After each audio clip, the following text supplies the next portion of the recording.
नमस्कार। रेडियो बाल सिकाई कार्यक्रम अन्तर्गतको शिक्षक तथा अभिभावकहरूका लागि तयार पारिएको कार्यक्रमको यो 8औं अंकमा यहाँहरूलाई स्वागत छ। यो कार्यक्रम देशभरका आधारभूत शिक्षकहरूको पेशागत विकास तथा अभिभावकहरूमा असल अभिभावकत्वबारे जानकारी दिन तयार पारिएको हो। यो कार्यक्रम रातो बंगला फाउन्डेशन, रातो बंगला स्कूलको साझेदारी कार्यक्रम आरबी पब को संयुक्त प्रयासमा सञ्चालन गरिएको हो। आज पनि हामी शिक्षकका लागि रोचक कुराकानी, आकर्षक शिक्षण विधिहरू लिएर आएका छौं। साथै अभिभावकहरूका लागि अभिभावकत्वका रमाइला कुराहरू लिएर आएका छौं। आजको कार्यक्रममा केही लेख्नुपर्ने कामहरू भएकाले तपाईहरूले आफ्नो साथमा कापी र कलम लिएर बस्नुहोला। शिक्षक साथीहरू, आज पनि हामी भाषा शिक्षण अन्तर्गत एउटा रमाइलो खेल खेल्नेछौं। खेलको नाम उल्टो अर्थ लाग्ने शब्द भन हो। यो खेल खेल्नको लागि कापी र कलम तयार छ नि, होइन? यो खेलमा हामी केही शब्द भन्नेछौं। तपाईले उक्त शब्दको उल्टो अथवा विपरीत अर्थ दिने शब्द लेख्नु पर्दछ। जस्तै हामीले राम्रो शब्द भन्दा तपाईले यसको उल्टो नराम्रो लेख्नुपर्छ। यसको लागि हामी 1 मिनेटको समय दिनेछौं। बुझ्नुभयो? लौ, खेल सुरु गरौं है त। सफलता, सफलता।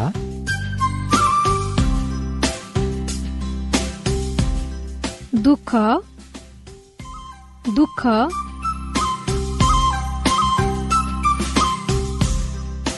आरम्भ, आरम्भ।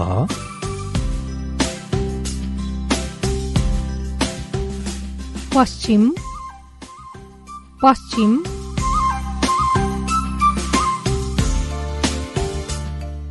सत्य, सत्य।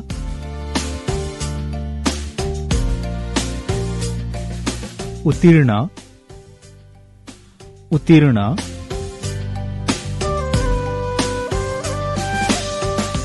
अँध्यारो, अँध्यारो।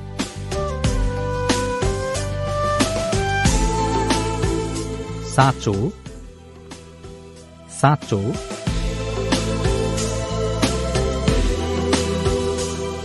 गाह्रो, गाह्रो।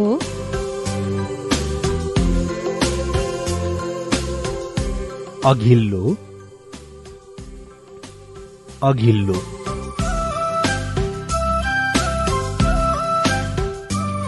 10 वटामा तपाईले कतिवटा उत्तर मिलाउनु भयो? जाँचौं न त।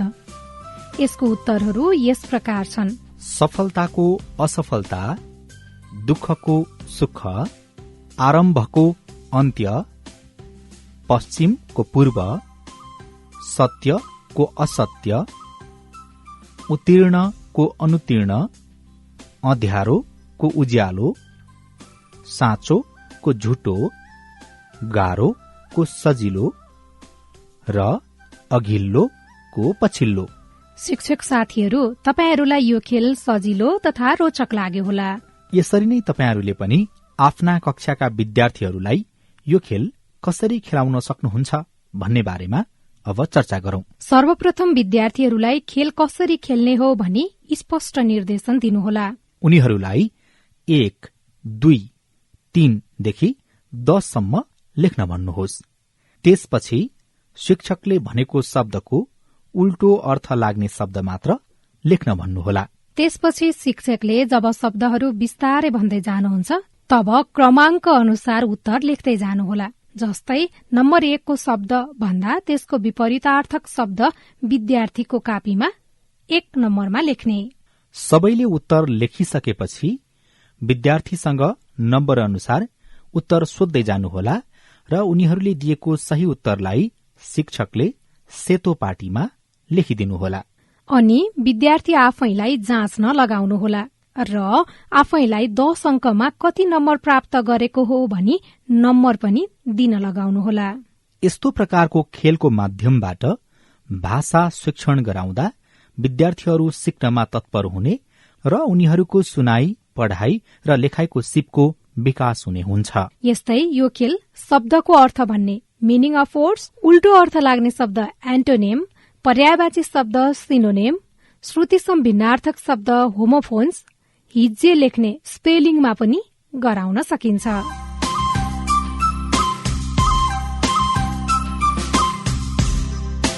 शिक्षक साथीहरू, आज हामी भाषा शिक्षणका 4 मुख्य सिपहरूमध्ये पढाइ र लेखाइको बारेमा छलफल गर्नेछौं।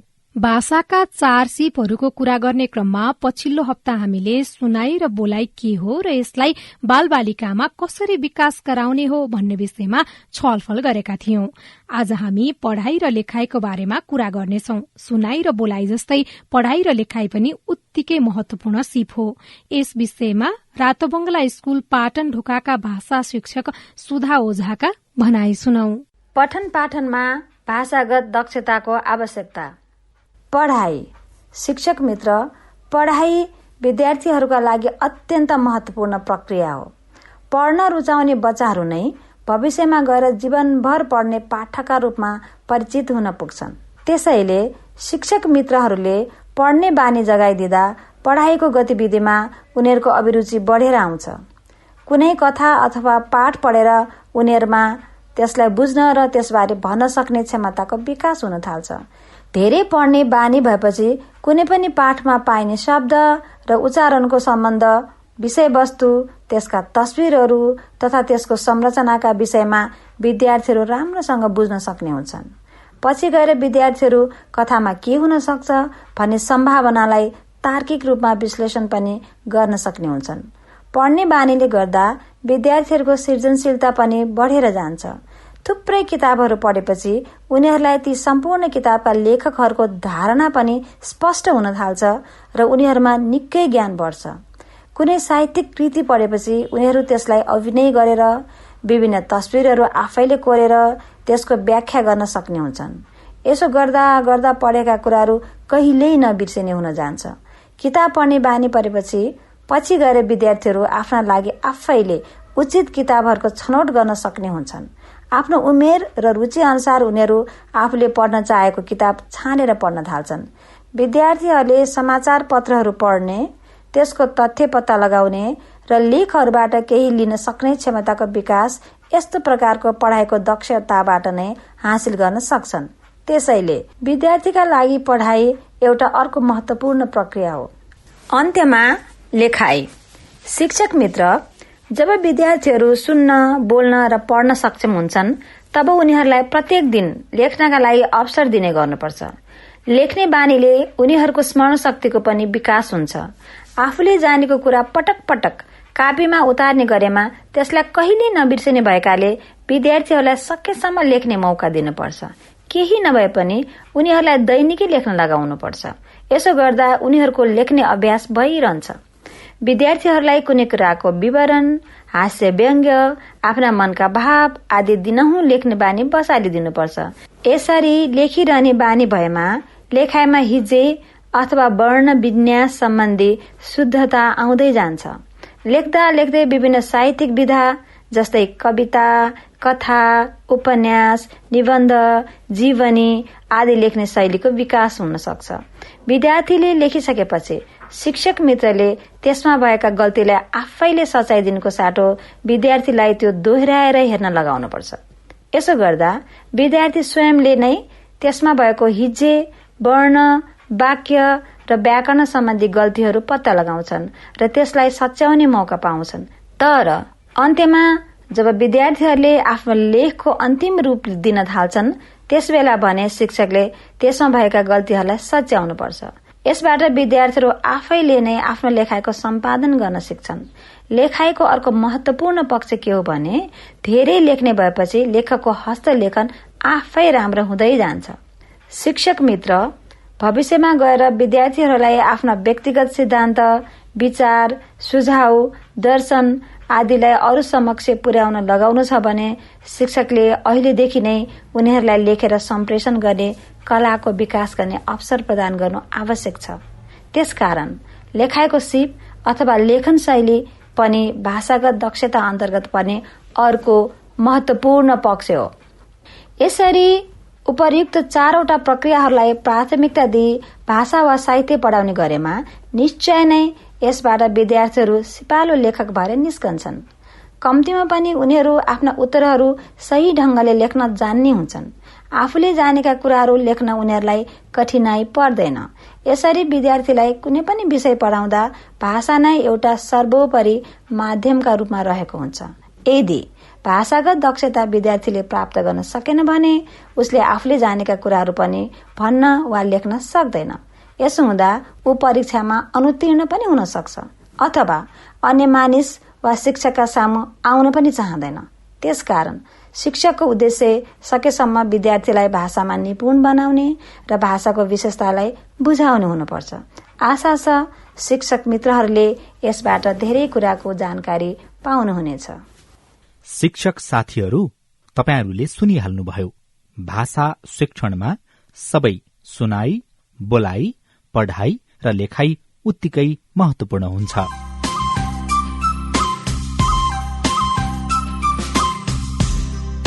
शिक्षक साथीहरू, शिक्षा दर्शन अन्तर्गतको यस खण्डमा गत हप्ता झैं हामी मस्तिष्क विकासको बारेमा कुरा गर्नेछौं। पछिल्लो हप्ता हामीले मस्तिष्क विकासको बारेमा डाक्टर शान्ता दीक्षितसँग कुराकानी गरेका थियौं। अब उहाँसँग गरेको कुराकानीको बाँकी अंश सुनौ। बालबालिकाहरूको मस्तिष्कको विकास कसरी हुन्छ होला? मस्तिष्कको तौल सानो उमेरमा किन यसरी बढेको होला, यसले नै हामीलाई सम्झाउँछ। यसको बारेमा बुझ्नलाई एक दुईवटा विज्ञानको कुरा गरौँ। हाम्रो मस्तिष्कमा अरबौं स्नायुहरू हुन्छन् र सानो बालकले जिन्दगी भर चाहिने स्नायुहरू उसले लिएरै जन्मेको हुन्छ। यी स्नायुहरूको एक अर्कासँगको सम्पर्कले नै हामीले सिक्ने गर्छौं। जति धेरै क्रियाशील भयो त्यति नै हामीले सिक्छौं। सानो बच्चाले आमासँग बसेर रमाइलो गर्ने, 2 वर्षको बच्चाले आफै छरेर भए पनि आफ्नो खाना खाने, 4 वर्षकोले दिदीसँग खेल्ने, आफै लुगा लगाउने, गीत गाउन सिक्ने। स्नायुहरूको विकास हुनको लागि सक्रिय सम्मेलन हुनुपर्छ। सबैले सक्रिय रूपमा काम गर्न पाउनुपर्छ र यो स्नायुहरू सुदृढ हुँदै गयो भने उनीहरूले त्यो गरेको काम एकदम सजिलोसँग गर्न सक्छन्। जस्तै अब खाना खान सिकेको बच्चाले झन्झन राम्रोसँग खान्छ, आफ्नो लुगा लगाउन जानेको बच्चाले झन्झन लगाउन खोज्छ र अझ ऊ छिटो छिटो लगाउन खोज्छ। तर उसलाई त्यो कामबाट वञ्चित गरेको छ भने उसले त्यो गर्न सक्दैन। भनेपछि बालबालिकाहरूको मस्तिष्कको विकास कसरी हुन्छ होला? अब बालबालिकाहरूको मस्तिष्कको तौलकै कुरा गरौँ। सानो उमेरमा किन उनीहरूको यो मस्तिष्कको तौल यसरी बढ्दो रहेछ र यसले नै हामीलाई धेरै कुरा सम्झाउँछ। यसको बारे बुझ्नलाई एक दुईवटा विज्ञानका कुराहरू पनि भन्नुपर्छ। हाम्रो मस्तिष्कमा अरबौं स्नायुहरू हुन्छन् र सानो बालकले जिन्दगी भर चाहिने स्नायुहरू लिएर जन्मेको हुन्छ। यी स्नायुहरूको एक अर्कासँगको सम्पर्कले नै हामीले सिक्ने गर्छौं। जति धेरै क्रियाशील भयो त्यति धेरै सिक्छौं र हाम्रो मस्तिष्कमा स्नायुहरूको, र मैले अघिल्लो हप्तामा भनेको जस्तै स्नायुहरूको जडान भइरहेको हुन्छ। उनीहरूको त्यो वायरहरूको फायरिङ भइरहेको हुन्छ। यो फायरिङले नै बच्चाले सिक्छ। सानो बच्चाले आमासँग बसेर रमाइलो गरेर कथा सुनेको उसको एकदमै धेरै फायरिङ हुन्छ। 2 वर्षको बच्चाले आफै छरेर खाएको, 4 वर्षको बच्चाले दिदीसँग खेलेको, रिसाएको, मिलेको, अनि आफै लुगा लाउन खोजेको र सकेको, गीत गाउन सिकेको र धेरै धेरै प्रयास गरेको। स्नायुहरूको विकास यस्तै गरेर हुन्छ र यदि क्रियाशील भएन, केही गरेन भने त्यो स्नायुहरू लोप हुँदै जान्छन् र त्यो सिप भनौँ, गीत गाउने सिप सानैदेखि बच्चाले पाएन भने एकैचोटि 24-25 वर्षको हुँदाखेरि सिक्न त सकिन्छ, तर त्यति सजिलोसँग सिक्न सकिँदैन, किनभने त्यो स्नायुहरू त्यहाँ सुदृढ भएर बसेको छैन मस्तिष्कमा। र जति जति प्रयास गर्यो त्यति नै स्नायुहरूको विकास हुन्छ र उनीहरू सुदृढ हुन्छन् र त्यो स्नायुको विकास भनेको नै हाम्रो मस्तिष्कको विकास हो र त्यसले देखाउने पक्ष चाहिँ बच्चाहरू क्रियाशील भएर फुर्तिलो भएर काम गरेको, हाँसेको, खेलेको, दौडेको सबै कुरा नै यो मस्तिष्कको विकास भनेर हामीले भन्न सकिन्छ। भनेपछि मस्तिष्कको विकासले बालबालिकाहरूको बारेमा धेरै कुरा व्याख्या गरेको रहेछ। यस्ता साना साना बालबालिकाहरूको मस्तिष्क विकासको बारेमा अभिभावकहरूले बुझेर अभिभावक र शिक्षकले चाहिँ कसरी उनीहरूको मस्तिष्कको विकासमा टेवा पुर्याउन सकिन्छ होला? अभिभावकहरूले त बच्चालाई सानैदेखि आफ्नो काखमा लिएर उसलाई खेलाएर, उसलाई देखाएर, उसलाई रमाइलो पारेर, उसँग कुरा गरेर उसको विकास गराउँछन् र एक प्रकारले हाम्रो नवजात शिशुले अभिभावक बाहेक अरू कहीँबाट सिक्न सक्दैन त्यो उमेरमा। ठूलो भएपछि होला, तर सानोमा ऊ एकदमै शरण परेको हुन्छ अभिभावक र आफूलाई हेर्ने ठूलो मान्छेहरूमा। त्यही भएर उहाँहरूको भूमिका एकदमै गहन छ र यो कुरा उहाँहरूले बुझ्नुपर्छ। बच्चाहरूलाई कसरी उनीहरूको मस्तिष्क कसरी राम्रोसँग विकास हुन दिने भन्दाखेरि उनीहरूलाई सक्रिय भएर जे कुरा पनि गर्न दिने। अब नगर्नुपर्ने कुरा चाहिँ होइन, उनीहरूले गर्न सक्ने र गर्न हुने कुरा गर्न दिने, आफूले धेरै हस्तक्षेपहरू नगर्ने, अनि उनीहरूको लागि एउटा राम्रो वातावरण, सुरक्षित वातावरण बनाइदिने र त्यसमा उनीहरूलाई खेल्न दिने, उनीहरूलाई पढेर सुनाउने र उनीहरूको कुरा सुन्ने। त्यसो गर्दाखेरि बच्चाहरूको विकास हुन्छ। उनीहरूलाई माया गर्नुपर्छ र आफू नै उदाहरण भएर देखाउनुपर्छ। कसरी बोल्ने र कसरी कुराको जवाफ दिने भन्ने पनि उदाहरण सहित उनीहरूलाई दिनुपर्छ। एउटा 4 वर्षको बच्चा आएर रिसाउँदै मेरो दाइले त मलाई बल खेल्नै दिएन, उसले मात्रै खेल्यो भनेर भन्यो रे, अनि आमाले के भन्न सक्नुहुन्छ भने अब तिमीलाई अहिले नै बल खेल्ने कि तिमी अहिले एकछिन यो पजल खेल, अनि यो खेलेपछि म दाइसँग तिमीलाई बल मागेर दिन्छु है भनेर त्यो बच्चालाई भन्ने। अनि गएर दाइलाई भाइ रिसाइरहेको छ, तिमीले एकछिन खेलेपछि भाइलाई बल देऊ है भनेर दाजुलाई पनि भन्ने। त्यसो गर्दाखेरि उनीहरूले कसरी बोल्ने, कसरी पालो कुर्ने भन्ने कुराहरू उनीहरूले बुझ्छन् र उनीहरूलाई प्रोत्साहन गर्नुपर्छ। जस्तो उनीहरूले गर्न सक्ने कुराहरू उनीहरूलाई गर्न दिनुपर्छ। उनीहरूले आफै खानुपर्छ, सानोदेखि नै उनीहरूले आफै खानुपर्छ। खाने प्रक्रियाले पनि उनीहरूको मस्तिष्कमा धेरै विकास गरिरहेको हुन्छ। जस्तो सानो बच्चाले उसको औँलाले टेबलबाट कि थालबाट उसले भातको सिता टिपेर अनि त्यसलाई समातेर नै उसको मुखसम्म पुर्याउनु नै एउटा ठूलो कुरा हो उसको लागि। र यो गरिरहन दियो भने उसको त्यो सिप बढ्छ। तर हामीले होइन, हामी खानिदिन्छौँ। हाम्रो यो दक्षिण एसिया नै भनौँ, भारतमा, बङ्गलादेश, पाकिस्तान, नेपाल जस्तो देशहरूमा हामीले सबै हाम्रो बच्चाहरूको काम हामी गरिदिन्छौँ। त्यसो गर्दाखेरि उनीहरूलाई एक प्रकारले हामीले एकदमै नकारात्मक व्यवहार गरिरहेको हुन्छौँ, किनभने उनीहरूको आफ्नो विकास गर्न नदिएर उनीहरूलाई अपाङ्ग जस्तै हामीले बनाइरहेछौँ। जस्तो जुत्ताको फित्ता लाउने, आफ्नो लुगा लाउने, टाँक लाउने कुराहरू उनीहरूले गरेरै सिक्नुपर्छ र यो गर्ने मौका र समय उनीहरूलाई दिनुपर्छ। शिक्षकहरूले पनि उनीहरूको बच्चाहरूको मनोविज्ञान बुझेर उनीहरूको मस्तिष्कलाई सुदृढ बनाउने कामहरू गर्नुपर्छ र उनीहरूको घरमा कस्तो खालको परिवेश छ, घरमा के सिकिरहेको छन्, अभिभावकहरूले के गरिरहेको छन् भन्ने पनि उनीहरूले जान्नुपर्छ शिक्षकहरूले। र सबै बच्चाहरूलाई भेदभाव नगरिकन अगाडि लग्नुपर्छ। शिक्षकहरूले यो बच्चाले त केही जान्दैन, कति सिकाउने, जति सिकाए पनि हुँदैन, कस्तो बुद्धु, ढाँट कुरा गर्ने भन्ने खालको कुराहरू उनीहरूसँग गर्नु हुँदैन। किनभने त्यो बच्चाले ढाँट कुरा गरेको हो कि होइन पत्ता लगाउनुपर्छ। र यदि उसले हो भने पनि त्यसो भन्नु हुँदैन नि त, हेर तिमीले साँचो कुरा गर्नुपर्छ, साथीले तिमीलाई त्यसो गर्दाखेरि तिमी रिसायो रे, अनि पछि तिमीले होइन भन्दै ढाँट कुरा बोल्यो, मलाई रिस उठेको थियो नि त, उसले मलाई पिट्यो नि त भनेर मलाई भनेको भए त म तिमीलाई बुझिहाल्थेँ भनेर शिक्षकले त्यो कुरा पनि उसलाई बुझाउनुपर्छ। र कुनै पनि बच्चाहरू बुद्धु हुँदैनन्। हामीले अहिले यो मस्तिष्कको कुरामा त झन् हामीलाई छर्लङ्ग भयो होला। उनीहरूले सिक्नै बाँकी छ। उनीहरूको स्नायुहरूको जडान हुनै बाँकी छ। यो जडान हुने अवस्थामा चाहिँ उनीहरूलाई एकदम राम्रो वातावरण, उनीहरू खुसी हुने वातावरण दिनुपर्छ। उनीहरूलाई गाली गर्ने, उनीहरूसँग झर्किने गर्यो भने उनीहरूले सिक्न सक्दैनौ। उनीहरूले झर्क्यो भने त उनीहरूलाई सिक्नलाई नै निकै गाह्रो हुन्छ। उनीहरूको तह बुझ्नुपर्छ, के जानेको छ उसले भनेर त्यही अनुसार उनीहरूलाई सिकाउनु पर्छ।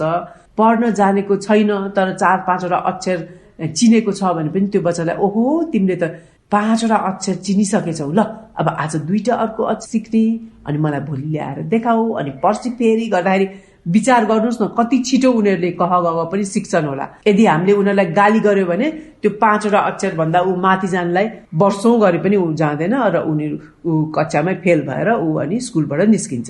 सो एक गरेर बच्चालाई सिकाउनु पर्छ र बच्चाहरूलाई कक्षामा अरू साथीहरूसँग कसरी घोलमेल गर्ने भन्ने कुराहरू पनि उनीहरूलाई सिकाउनु पर्छ र उनीहरूलाई त्यो वातावरण दिनुपर्छ।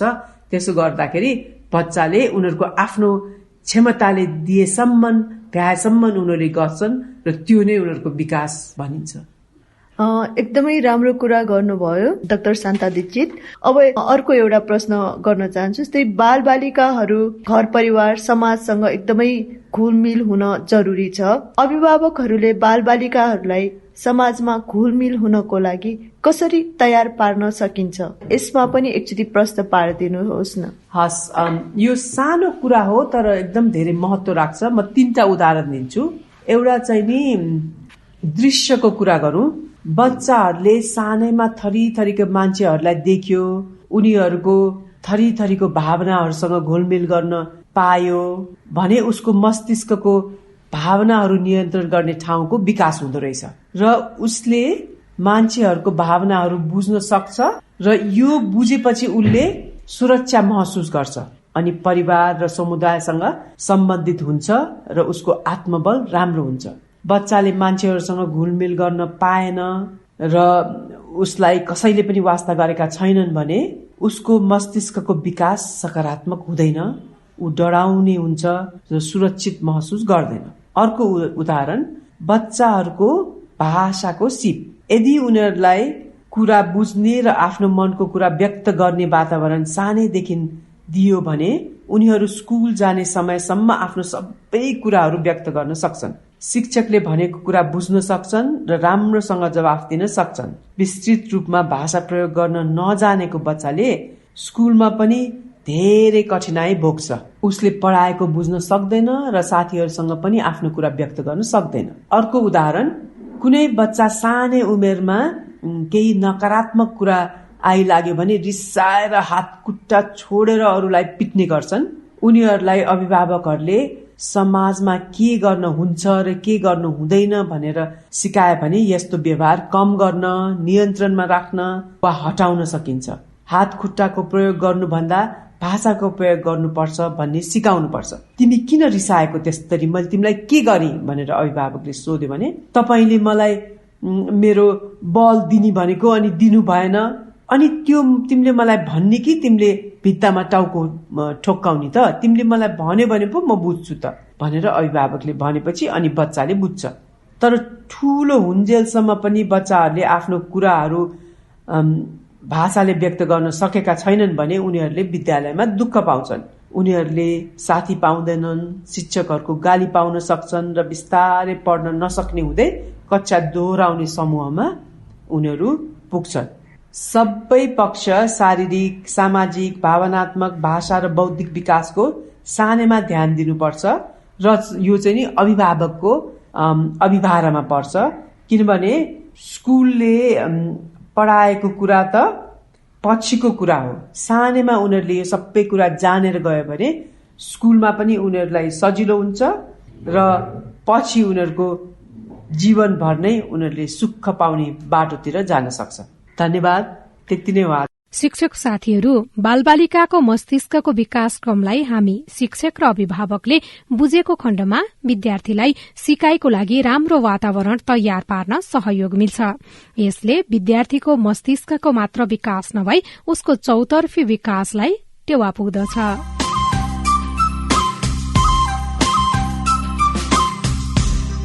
कोभिड-19 को महामारीको कारणले हाम्रो जनजीवन नै अस्तव्यस्त बनेको छ।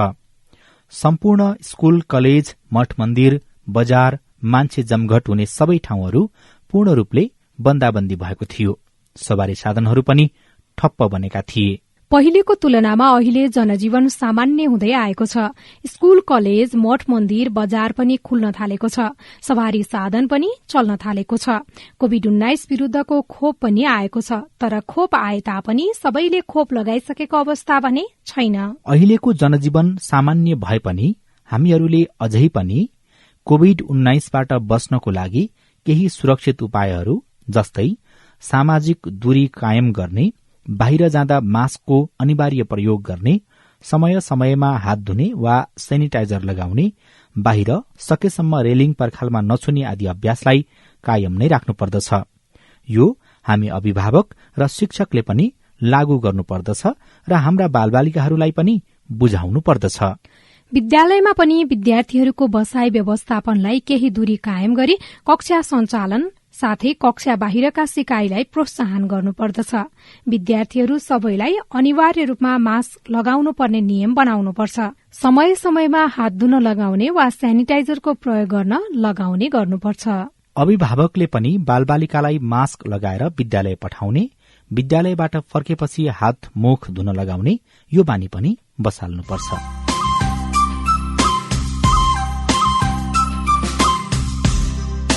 हामी आजको कार्यक्रमको अन्त्यमा आइपुगेका छौं। तपाईहरूले हाम्रो कार्यक्रम नियमित रूपमा सुन्नुहोस् र आफ्ना चिनेका शिक्षक तथा अभिभावकहरूलाई पनि सुन्न प्रोत्साहन गर्नुहोस्।